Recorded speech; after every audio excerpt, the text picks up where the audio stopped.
Alright, Luke continues. Being brought before kings and rulers for my name's sake.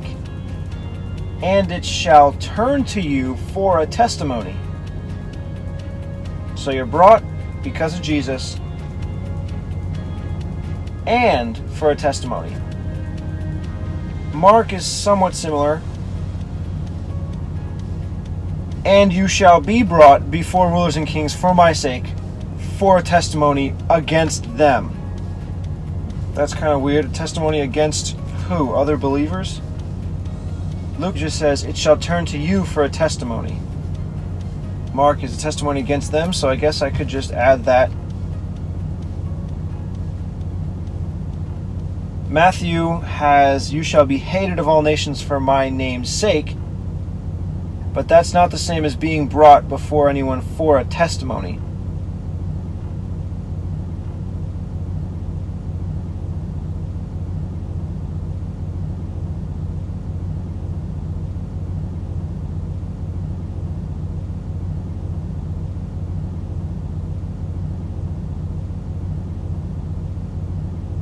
For a testimony against them.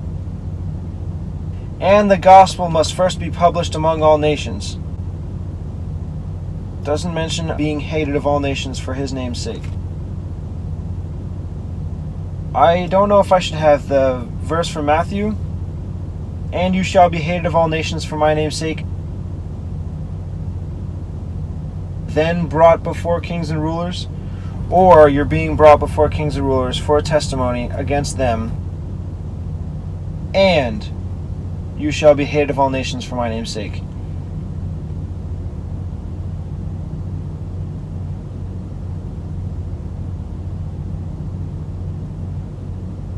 I think that because this order of litigation, imprisonment, and being beaten and persecuted is all happening, I'm going to continue with that. Finish with being brought before rulers and kings for a testimony, because that seems to be among the same set of circumstances. It's like a court proceedings. Delivered up to councils. Testimony is a courtroom word, so I'm going to go with that first, then have from Matthew, and you shall be hated of all nations for my name's sake. Mark has, and you shall be brought before rulers. Luke, being brought before kings and rulers. I'm going to have, and you shall be brought instead of just being. And you shall be. That's all Mark.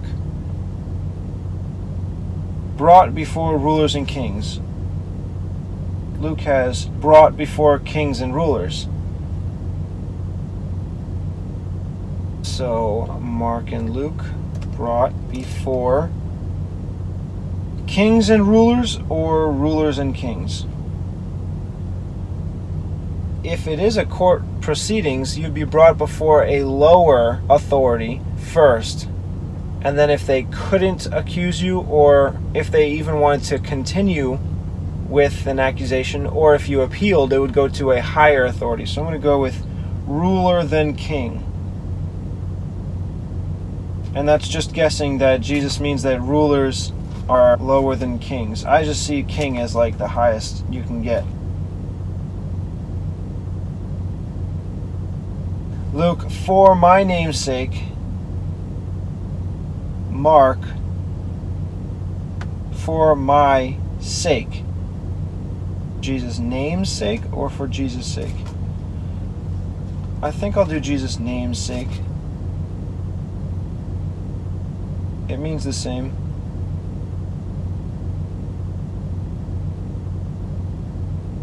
In Luke, it goes into, and it shall turn to you for a testimony.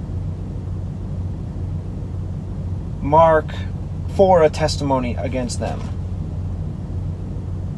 I really don't know what this means, and it shall turn to you.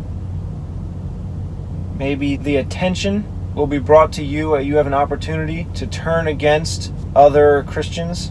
Tell them where they all are so we can kill them. it shall turn to you for a testimony against them.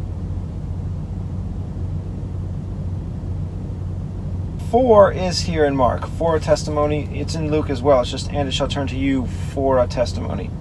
So I'll just have all the extra words from Luke.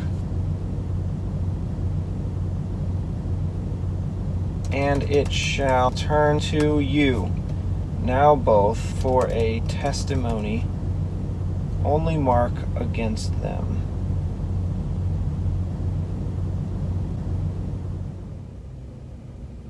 And you shall be brought before rulers and kings for my name's sake, and it shall turn to you for a testimony against them.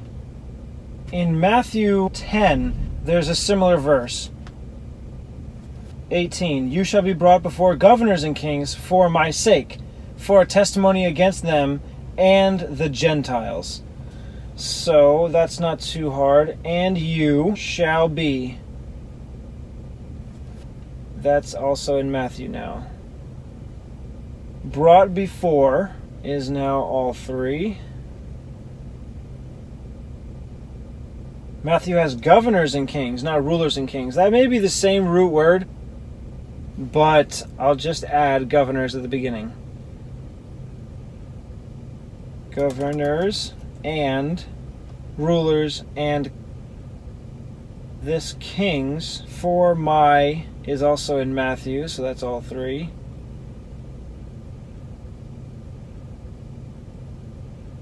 Name is not here, but sake is here. So sake is all three. For a testimony against them.